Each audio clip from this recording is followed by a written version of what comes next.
안녕하세요. 예수의 이름으로 문안드립니다. 버지니아 애난데일에 위치한 메시아 장로교회 방송 선교부에서 한세영 목사님의 설교 내용을 선교용으로 제작한 것입니다. 설교를 들으시고 예수 그리스도에 대해 알기를 원하시거나 예수를 믿고 신앙생활 하시기를 원하시는 분은 교회 전화 703-941-4447로 연락해 주시면 성심성의껏 도와드리겠습니다. 할렐루야. 평안하셨습니까? 날씨가 무덥지만 여러분의 마음만은 늘 하나님의 은혜로 시원하시게 되기를 주의 이름으로 축원합니다.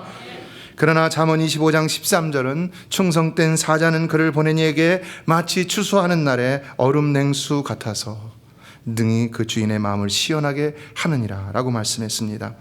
정말 여러분 자신도 하나님의 마음을 얼음 냉수같이 시원하게 해드릴 수 있는 충성된 일꾼이 되시기를 주의 이름으로 축원합니다. 우리가 충성되게 추수하는 하나님의 사자가 된다면 하나님의 마음을 시원하게 해드릴 수가 있다는 것입니다. 그러므로 오늘도 우리가 충성되게 추수하는 하나님의 사자가 되기를 원하면서 계속해서 선교의 달을 맞아서 선교에 관한 말씀을 생각해 보도록 하겠습니다. 여러분, 선교는 진정 무엇일까요? 선교는 무엇입니까?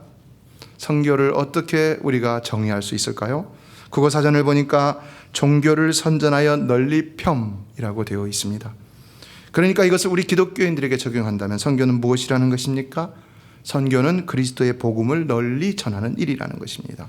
다시 말해 진정한 선교라는 것은 단지 선교사님들을 선교지로 파송하는 일만이 아니라는 것입니다. 선교라는 것은 그야말로 예수님의 명령대로 우리 자신이 그 명령의 수행자로서 각자의 삶에서 혹은 더 나아가 다른 문화권이나 다른 나라로 가서 복음을 전하는 일이라는 것입니다. 다만 이것을 우리가 직접 할 수 없을 때가 있고 또 이것이 다분히 전략적이어야 할 때가 있기 때문에 때로는 선교를 갈 수 있는 헌신되고 훈련된 선교사님들을 파송하거나 후원하기도 하는 것이지요. 그러나 이와 같이 선교사를 파송하는 것만을 선교라 말할 수는 없다는 것입니다. 우리가 예수를 믿고 그의 말씀에 따르는 제자들이 된다면 우리는 무엇보다도 우리 자신이 우리 삶의 현장에서 직접 선교사로서 활동해야 하는 책임과 의무가 있다는 사실입니다. 그래서 최근 20년간 이 미국 교회와 현대 교회들 속에서는 미셔널 처치 무브먼트, 소위 선교적 교회 운동이라는 교회 갱신 운동이 일어났던 것을 볼 수 있습니다. 이것은 선교사님들보다도 지역교회와 성도들 스스로가 복음을 전하기 위해서 선교사적 태도와 사고, 행동, 실천을 수용하는 것을 의미하고 있습니다. 그러므로 이제 교회들은 선교사님들을 파송하는 것으로 선교의 사명을 다했다고 말해서는 안 되는 것이고, 이처럼 성도님들 한 사람 한 사람이 직접 삶의 현장에서 선교사적 사명을 삶으로 세상 속에 예수 그리스도의 복음을 전파하도록 해야 한다는 것입니다. 그래서 최근에는 어느 우리 워싱턴 인근의 대형 교회에서 교회 모토를, 한 해의 교회 모토를 이 미셔널 처치라는 것을 그냥 걸어놓고서 이렇게 하는 것을 제가 본 적이 있습니다. 이 미셔널 처치 무브먼트, 선교적 교회 운동이라는 것은 교회를 그러므로 프로그램 중심에서 사람 중심으로 변화시키는 것입니다. 그래서 사람 한 사람 한 사람들이 세상에 나가서 복음을 전할 수 있는 그런 사람들로 무장시키는 일에 관심을 두는 것입니다. 그래서 그 관심을 내부에서 외부로 돌리고 또 프로그램 개발에서 인간 개발로 돌리고 그리고 교회 기반에서 이제 교회 안에서만 하는 것이 아니라 보다 넓은 세상을 포함한 하나님이 통치하시는 하나님 나라 기반으로 이동을 시키는 일을 말하고 있다는 것입니다. 이에 텍사스 어스틴의 라이프 처치의 조나단 닷슨 목사님은 선교적 교회 실천의 방법으로 8가지를 제시했는데 이렇습니다. 첫째, 신앙 같지 않은 동료, 이웃과 식사하라. 둘째, 주로 걷고 만나는 사람에게 인사하라. 셋째, 웃어라, 질문하라, 친구가 되라, 나눠라. 넷째, 비기독교인들과 취미를 함께하라. 다섯째, 동료 4명 선택해 그를 위해 기도하라. 여섯째, 비영리단체에서 자원봉사를 하라. 일곱째, TV 보는 대신 지역사회 행사에 참여하라. 여덟째, 크고 작은 이웃의 일에 도움 주고 섬겨라. 자, 그렇다면 여러분, 이제 우리가 조금 더 이 미셔널 처치 무브먼트가 무엇인지를 이해할 수 있겠죠. 자, 그렇다면 이런 미셔널 처치 무브먼트, 선교적 교회 운동이라는 것은 과연 무엇이라는 것입니까? 이거는 이 이름처럼 거창한 것이 아니라는 것입니다. 이것은 본래 본연에 우리가 해야 할, 교회가 교회로서, 성도가 성도로서 마땅히 해야 할 그 일을 하는 것이 바로 이 미셔널 처치, 이것을 회복하고자 하는 운동이 바로 미셔널 처치 무브먼트라는 것입니다. 교회가 성도들로 하여금 세상에 나가 한 영혼이라도 더 구하게 하는 운동이라고 할 수가 있는 것입니다. 그래서 믿지 않는 사람들과도 교제를 나누고 친구도 되어지고 또 그들을 위해서 기도하며 봉사하며 섬기며 세상에 영향력을 나타내라는 것입니다. 신약의 교회가 처음으로 대동된 사도행전을 보면은 그리스도인들은 처음부터 복음 전하는 일을 중심으로 생활을 해왔던 것을 볼 수가 있습니다. 교회도 그랬습니다. 복음을 전하는 일. 사도행전 2장에서 성령 충만함으로 처음 초대교회가 태동될 때에도 성령 충만한 사도들이 복음을 전함으로 이날의 신도의 수가 3,000이나 더하더라라고 말했습니다. 이 아이들은 날마다 마음을 같이하여 성전에 모이기를 힘쓰고 집에서 떡을 떼며 기쁨으로 순전한 마음으로 음식을 먹고 하나님을 찬미하며 또 온 백성에게 칭송을 받으니 주께서 구원받는 사람들을 날마다 더하게 하시니라 라고 했습니다. 어떻게 해서 교회가 붕대는 역사가 일어났느냐? 그들의 삶 자체가 선교적인 삶이었기 때문에 그럴 수가 있었다는 것입니다. 그러므로 그들은 하나님 앞에 모여 예배할 때 정말로 뜨겁게 예배하며 성령의 놀라운 역사를 체험하였고 또 삶에서 나가서 행할 때도 예수의 향기를 나타내고 예수 그리스도의 모습을 삶에서 나타냄으로 말미암아 그를 보는 이들로 하여금 예수를 믿게 하는 역사가 일어남으로 부흥의 역사가 나타났다는 것입니다. 사랑하는 성도 여러분, 오늘 우리 교회에도 이런 역사가 일어나게 되기를 주의 이름으로 축원합니다. 오늘 본문을 보면 사도행전 5장 42절 그들이 날마다 성전에 있든지 집에 있든지 예수는 그리스도라고 가르치기와 전도하기를 그치지 아니하니라 라고 했는데, 여러분 진정 오늘날 교회들 가운데도 이런 역사가 일어나야 할 줄로 믿습니다. 우리에게도 이런 역사가 일어나야 할 줄로 믿습니다. 그렇게 함으로 먼 곳으로 선교사도 파송하게 되어야 하는 것이죠. 사도행전 11장 22절을 보면은 이러한 초대교회가 안디옥에서 많은 사람들이 예수를 믿고 돌아온다는 소식을 듣고는 바나바를 선교사로 파송했던 것을 볼 수가 있고요. 사도행전 13장을 보면 그 안디옥 교회가 성령의 말씀하신 가운데 또다시 그 바나바와 사도 바울을 세워서 소아시아 지방으로 선교를 보낸 것을 볼 수가 있습니다. 이처럼 교회는 오늘날에 와서야 선교적 교회가 되고자 한 것이 아니라 사실은 본래부터가 본질적으로 선교적 교회였다는 것입니다. 따라서 선교적 교회 운동, 철치, 미셔널 철치 무브먼트라는 것은 교회가 초대교회로 돌아가자, 다시 말해 교회의 본질을 회복하자라는 교회 개혁 운동이라고 할 수가 있는 것입니다. 성도 여러분, 오늘날 우리에게는 정말로 이 초대교회 신앙으로 돌아가고자 하는 운동이 필요한 줄로 믿습니다. 우리는 교회의 본질을 회복해야 할 줄로 믿습니다. 우리는 선교적인 미셔널 라이프를 회복해야 할 줄로 믿습니다. 그래야 됩니다. 오늘날 교회와 성도들은 너무나도 이런 본질에서 너무나 많이 벗어나 있습니다. 너무나도 안락하고 편안한 환경 속에서 너무나 분주하고 염려가 많은 삶을 살다 보니까 도리어 교회는 영적으로 태만해져서 본질을 잃어가고 있다는 것입니다. 예, 우리가 본질을 회복하려면 근본적인 회복이 있어야 되는데, 오늘 본문을 다시 보면은 그들이 날마다 성전에 있든지 집에 있든지 예수는 그리스도라 가르치기와 전도하기를 그치지 아니하리라 했는데, 과연 초대교회 성도들은 어떻게 해서 이런 성도들이 될 수 있었느냐는 것입니다. 어떻게 해서 이런 성도들이 될 수 있었을까요? 어떻게 해서 이런 교회가 될 수 있었을까요? 사도행전 2장의 최초의 그리스도의 교회는 어떻게 선교적인 교회가 되었으며, 계속해서 부흥됐던 사도행전 11장의 예루살렘 교회는 어떻게 해서 더 지역을 넘어서는 선교적인 교회가 될 수 있었으며, 또 사도행전 13장의 안디옥 교회는 그 지역을 넘어서 이제는 소아시아와 유럽과 전 세계를 향하여 뻗어나갈 수 있는 선교적인 교회가 될 수 있었느냐는 것입니다. 어떻게 해서요? 이에 우리가 사도행전을 살펴보면 첫째, 그 근본적인 원인은 영적인 부흥, 곧 성령의 충만함이 있었던 것을 볼 수 있습니다. 사랑하는 성도 여러분, 우리에게도 영적인 부흥이 일어나야 할 줄로 믿습니다. 성령의 충만함이 회복되어야 할 줄로 믿습니다. 그래야 우리가 어떤 상황, 어떤 형편에서도 기쁨으로 이 선교적 사명을 감당할 수 있는 줄로 믿습니다. 그래서 우리는요, 초대교회와 같이 기도에 더 힘써야 하는 것입니다. 초대교회라고 별다른 뾰족한 수가 없었습니다. 그들도 성경을 보면 오로지 기도함으로 성령의 충만을 받아 선교적 사명을 감당했다고 했습니다. 사도행전 1장 14절과 2장을 보면 제자들은 마음을 같이하여 오로지 전혀 기도에 힘쓰므로 성령의 충만을 받았다는 사실을 기록하고 있습니다. 그러나 성령의 충만함을 받게 되니까 저절로 성교적인 삶을 살 수밖에 없었다는 것입니다. 이에 기도에 힘쓰면 성령 충만을 받을 수 있고, 성령 충만을 받으면 올바른 신앙생활은 저절로 될 수 있다는 것입니다. 여러분, 정말로 성령 충만을 받기만 하면 우리는 저절로 신앙생활 잘할 수 있는 줄로 믿습니다. 성령 충만을 받기만 하면 저절로 하나님 앞에서 올바른 삶을 살 수가 있는 것입니다. 우리 기독교 신앙은 내가 올바로 살아가고자 노력하는 나 혼자의 발부둥치는 그런 삶이 아닌 것입니다.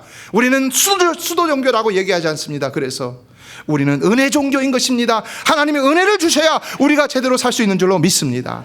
그래서 우리는 기도하여 성령의 충만함을 받아야 한다는 것입니다. 그럼 우리는 날마다 기도하여 성령의 충만을 받기 위하여 힘써야 한다는 것입니다. 오늘날 우리의 문제는 무슨 문제라고 생각합니까? 지식이 부족해서요? 사람이 없어서요? 물질이 없어서요? 몸이 연약해서요? 아닙니다. 오늘날 교회와 성도들의 문제는 성령 충만하지 못했기 때문에 생기는 문제라는 사실입니다. 근본적으로 성령을 받지 못하면 진정 예수를 믿는 사람이라 할 수 없습니다. 왜냐하면 성경은 성령으로 아니하고는 누구든지 예수를 주시라 할 수 없느니라고 말씀하고 있기 때문입니다. 예, 예수님은 누가복음 11장에서 구하라, 찾으라, 문을 두드리라 라는 말씀으로 기도할 것을 아주 강조했던 것을 볼 수가 있는데요. 예, 이어지는 13절에서는 말합니다. 다 같이 읽겠습니다. 시작. 너희가 갈지라도 좋은 것을 자식에게 줄 줄 알거든 하물며 너희 하나님 아버지께서 구하는 자에게 성령을 주시지 않겠느냐 하시니라. 성도 여러분, 우리가 오로지 기도에 힘써서 구하고 찾고 하늘 문을 두드리면은 반드시 하나님께서 성령의 충만함을 주실 줄로 믿습니다. 우리가 구하고 찾고 두드리지 않으니까 성령 충만하지 못하다는 것입니다. 구하고 찾고 두드리기만 하면 성령 충만을 주시는데 그러지 못하니까 우리가 우리의 혼자 힘으로 갈등하고 발부둥치고 힘들어한다는 것입니다. 예, 사도행전 2장에서 베드로 사도는 이런 말을 합니다. 유대인들이 어찌할꼬 할 때 그들에게 말합니다. 너희가 회개하여 각각 예수 그리스도의 이름으로 세례를 받고 제사함을 받으라. 그리하면 성령을 선물로 받으리니. 사랑하는 성도 여러분, 오늘 우리가 성령의 충만함을 느끼지 못한다면 우리도 회개함으로 하나님 앞에 간구하여 성령의 충만함을 받아야 할 줄로 믿습니다. 성령은 거룩한 영입니다. 어떻게 죄악된 마음으로 하나님 앞에 성령 그 귀한 것을 우리에게 충만하게 부어달라고 기도할 수가 있겠습니까? 먼저 우리가 회개하여 우리를 깨끗이 비우고 성결한 마음으로 그 은혜를 받을 수가 있어야 하는 것입니다. 기도에 태만하면 반드시 영적으로 태만하게 되어 있습니다. 기도에 태만하면 태만하면은 성령을 따라 행하기보다는 육신을 따라 행하게 되는 것을 볼 수 있습니다. 나도 모르게 자연스럽게 육신을 따라 행하는 일은 아무것도 하지 않아도 됩니다. 그냥 가만 놔두면 육신을 따라 행하는 것입니다. 그래서 나도 모르게 나의 마음과 입술과 육신으로 범죄하게 되고 죄를 범하게 되고 또 내가 알고 있는 지식들이 하나님의 거룩한 도구들이 되지 못하고 오히려 사단의 도구가 되어서 남을 정죄하고 하나님 나라를 무너뜨리는 그런 일이 일어난다는 것입니다. 그야말로 성교적인 삶을 살지 못하고 성교적인 삶을 방해하는 역사가 일어나게 되는 것이죠. 그래서 성도는 반드시 기도에 깨어 있어야 한다는 것입니다. 여러분, 무당들도 기도합니다. 우리 그리스도인들이 어떻게 기도하지 않을 수가 있겠습니까? 여러분, 우리도 반드시 깨어서 기도해야 할 줄로 믿습니다. 이 시간 이 자리를 떠나기 전에 나 마음에 결단하시고 기도함으로 성령의 충만함을 받고 돌아가시게 되기를 주의 이름으로 축원합니다. 기도 생활이 회복되어야 됩니다. 사무엘 선지자는 기도 쉬는 것도 죄라고 했습니다. 그러나 더 큰 문제는 기도 쉬는 것 자체도 죄지만은 그러나 기도를 쉬게 되면 이제는 우리의 마음과 생각과 입술로도 범죄하게 된다는 것입니다. 뭘 하든지 우리가 하는 것들이 죄악된 욕구를 따라서 하는 것이 되고 우리가 말하는 것들이 하나님의 교회를 세우고 하나님 나라를 세우고 아픈 사람들을 치료해주고 이렇게 세우는 것이 아니라 오히려 다 무너뜨리고 아프게 하고 힘들게 하는 것이 된다는 것입니다. 그래서 우리는 회개함으로 하나님 앞에 무릎 꿇고 기도하며 나의 힘으로는 살아갈 수 없습니다. 오직 나에게 성령의 충만함을 하여 주시옵소서. 성령이 나를 지배하시는 삶, 하나님이 나를 지배하는 삶을 내가 살게 하여 주시옵소서 간구할 수 있어야 한다는 것입니다. 이 삶이 회복되시길 주의 이름으로 축원합니다. 둘째, 이들이 언제나 선교적 사명을 감당할 수 있었던 것은 고난이 있었고 그것을 견뎌냈기 때문입니다. 고난이 있었습니다. 고난이요. 강변교회 원로 목사이신 김명현 목사님은 어느 언론사와의 대담에서 이런 말씀을 하셨습니다. 한국교회가 근현대사 70년 동안 하나님의 매를 맞았다. 그런데 그게 오히려 역설적 축복이었다. 그러나 지금은 그런 고난 없이 편안하고 부유한 시기가 되다 보니까 한국교회에 분열이 많이 일어나는 것 같다. 고난으로 더욱 천국 소망의 신앙으로 단단해져야 한다. 맞는 것 같습니까? 틀린 것 같습니까? 맞는 것 같지요. 함께 대담에 참여했던 노량진교회 원로 목사이신 이민식 목사님도 나 같은 경우 늘 편안한 삶을 살 때 하나님과 친밀한 교제를 나누는 경우가 많지 않았다라고 말하고 있습니다. 하나님이 도리어 우리에게 삶의 평안을 주시고 축복을 주시면 우리가 더 하나님과 가까이 하며 하나님과 친밀한 교제를 나눠야 되는데 오히려 그거 가지고 우리는 하나님을 더 멀리하고 있다는 것입니다. 만일 하나님께서 여러분에게 주신 축복의 환경이 여러분에게 영적 태만함을 가져다 준 것이라면 그것은 축복이 아니라 저주라는 것입니다. 그래서 우리는 고난을 두려워하지 말고 항상 사도 바울같이 우리 자신을 쳐서 복종시키며 선교적인 삶을 살려고 노력해야 하는 것입니다. 그러나 여러분, 우리가 밖으로 나가 복음을 전하지 않는다면 우리 삶에 무슨 고난이 있겠습니까? 초대교회가 가만히 있을 때 놀랍게도 누구도 그들을 건들지 않았습니다. 사도행전 2장을 보십시오. 누가 그들을 건드렸습니까? 오히려 믿는 자의 숫자가 날마다 더해졌다고 그랬어요. 그런데 왜 그들이 핍박을 받게 되었습니까? 사도행전 3장을 보면 미문에 앉은 지체장의 자를 예수의 이름으로 고쳐준 베드로와 요한이 백성들 앞에서 복음을 전하게 되면서 핍박을 받기 시작했다는 것입니다. 그래서 계속해서 밖으로 나가서 복음을 전하다 보니까 세상으로부터의 핍박이 날로 더해져서 날로 더 큰 고난에 직면하게 됐다는 것입니다. 예, 오늘날 우리에게 고난이 없는 것은 우리의 삶의 형편이 평안하기 때문이 아닌 것입니다. 우리의 삶이 복음을, 예수를 전하는 선교적 삶이 되지 못하기 때문이라는 것입니다. 지금도 여러분이 이 미국 땅, 아무리 많은 사람들이 교회를 다니고 예수를 믿는다 할지라도 이 미국 땅이 편안한 미국 땅, 누구도 우리를 핍박하려 하지 않은 이 미국 땅이라 할지라도 복음을 전하는 삶을 살려고 밖으로 나간다면요, 우리에게도 여전히 고난이 올 수가 있다는 것입니다. 정녕 우리 삶의 환경이 저 공산주의자나 공산주의 국가나 모슬렘 국가나 이런 것과 같이 외부적인 핍박이 없어서가 아니라 우리가 복음을 전하려 하지 않기 때문에 고난이 없는 것입니다. 우리가 예수를 제대로 믿으려 하지 않기 때문에 고난이 없는 것입니다. 우리가 그리스도의 본질을 잃어버렸기 때문에 우리는 고난과 먼 삶을 살 수 있다는 것입니다. 예, 우리는 다시 영적 위기감을 가지고 하나님 앞에 기도하는 가운데 성령의 충만함을 입고 세상으로 나가서 선교적인 사명을 감당해야만 하는 것입니다. 물론 시험이 많고 핍박이 많고 고난이 오겠지만 그러나 절대로 그런다고 우리가 망가지지 않을 줄로 믿습니다. 고난이 와서 우리는 망하지 않을 줄로 믿습니다. 고난이 올수록 우리는 영적으로 더 강하게 될 줄로 믿습니다. 초대교회가 고난이 올 때 더 하나가 되었고 더 기도하였고 더 영적으로 강해졌고 그래서 더 놀라운 선교의 사명을 감당하며 이제는 땅끝까지 이르러 복음을 전하는 그들이 되었다는 사실입니다. 진정 우리의 삶을 망가뜨리는 것은요, 우리의 편안함인 것입니다. 우리의 편안함을 추구하는 우리의 영적인 게으른 삶인 것이지 결코 고난을 자초하는 선교적인 삶이라고 말할 수는 없는 것입니다. 인도의 우화 작가인 필페이라는 사람은 가시에 찔리지 않고서는 장미꽃을 모을 수 없다. 가시에 찔리지 않고서는 장미꽃을 모을 수 없다. 장미를 키워보신 분들은 알지요. 정말 그렇지요. 이와 같이 우리의 신앙생활도 아름다운 장미꽃과 같은 신앙생활이 되려면 고난과 고통과 불편한 삶도 능히 감수할 수 있어야 한다는 것입니다. 예, 시편 119편 67절은 고난당하기 전에는 내가 그릇 행하였더니 이제는 주의 말씀을 지키나이다. 고난을 당하고 나니까 내가 하나님 말씀대로 똑바로 살아가고 있다는 것입니다. 고난을 안 당하니까 내가 삐뚤삐뚤 살고 있다는 것입니다. 하나님을 찬양하고 언젠가는 정말로 좋은 일만 하고 좋을 말만 하던 내 입술과 내 삶이 어느샌가 모르게 고난이 없으니까 이제는 사단의 도구가 돼서 형제를 아프게 하고 교회를 어지럽게 만들고 그래서 서로를 아프게 하고,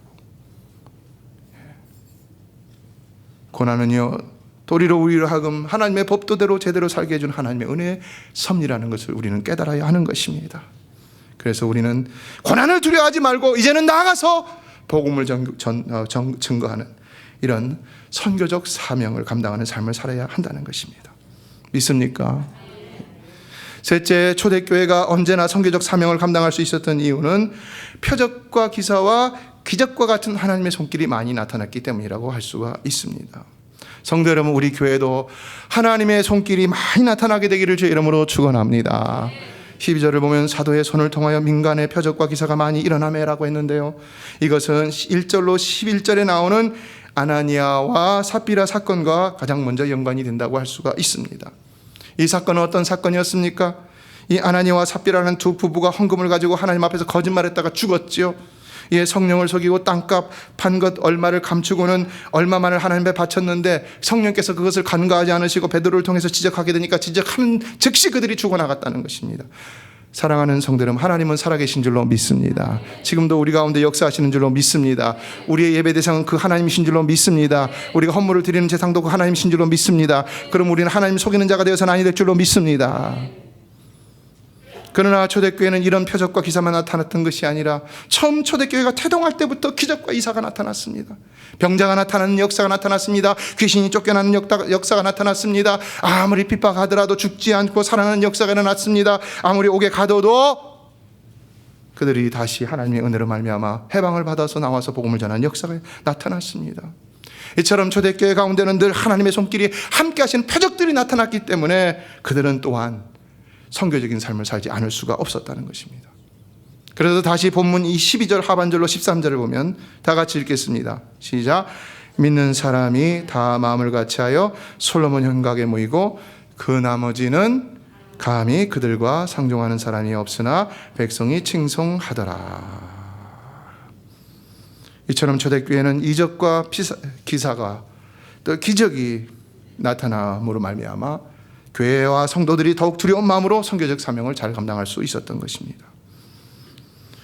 우리도 이런 기적과 표적과 이사가 나타나야 됩니다. 하나님이 함께 하시는 손길이 체험되어져야 되는 것입니다.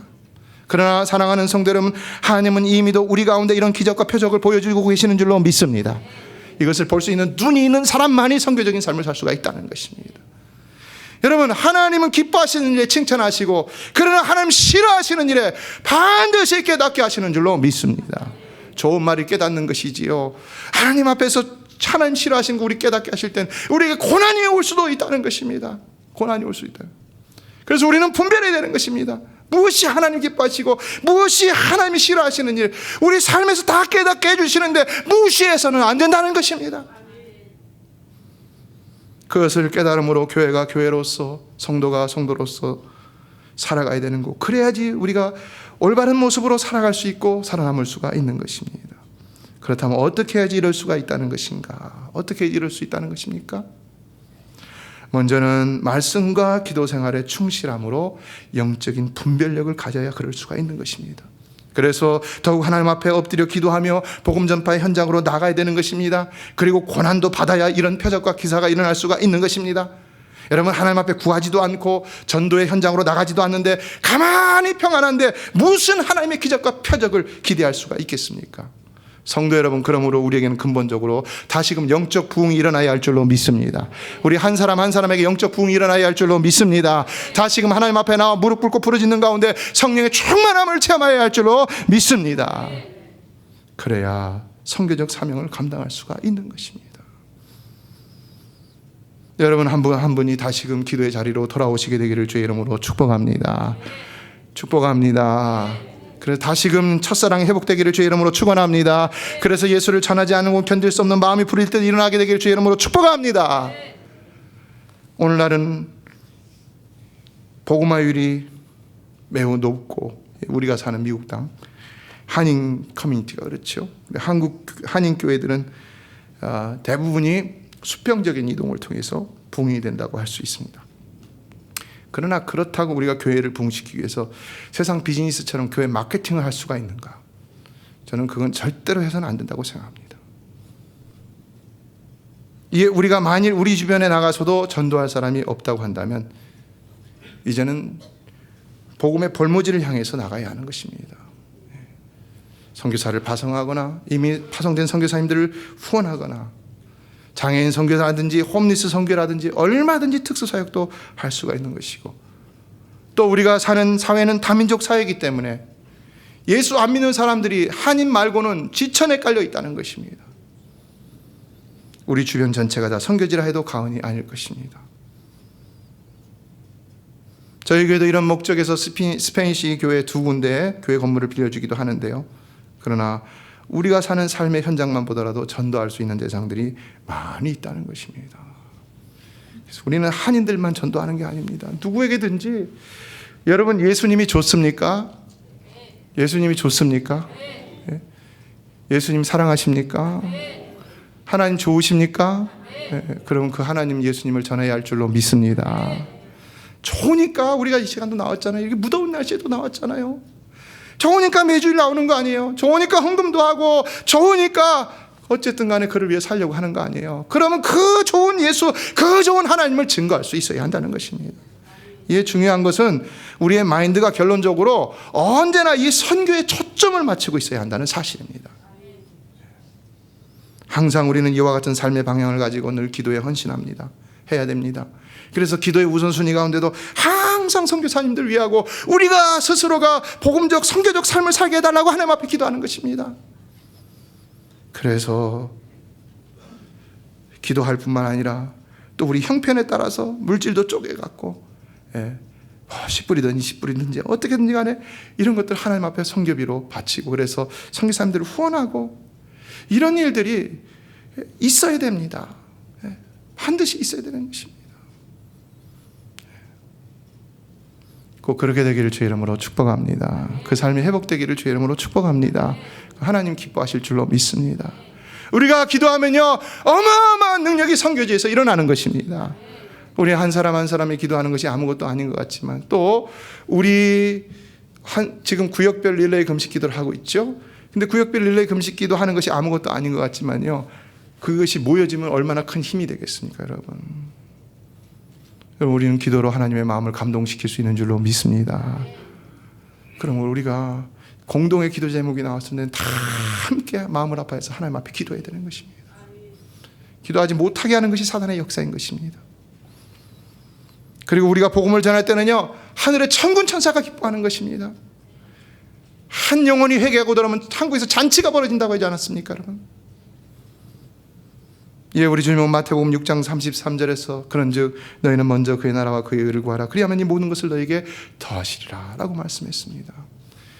우리는 하나님 나라 건설자들인 줄로 믿습니다.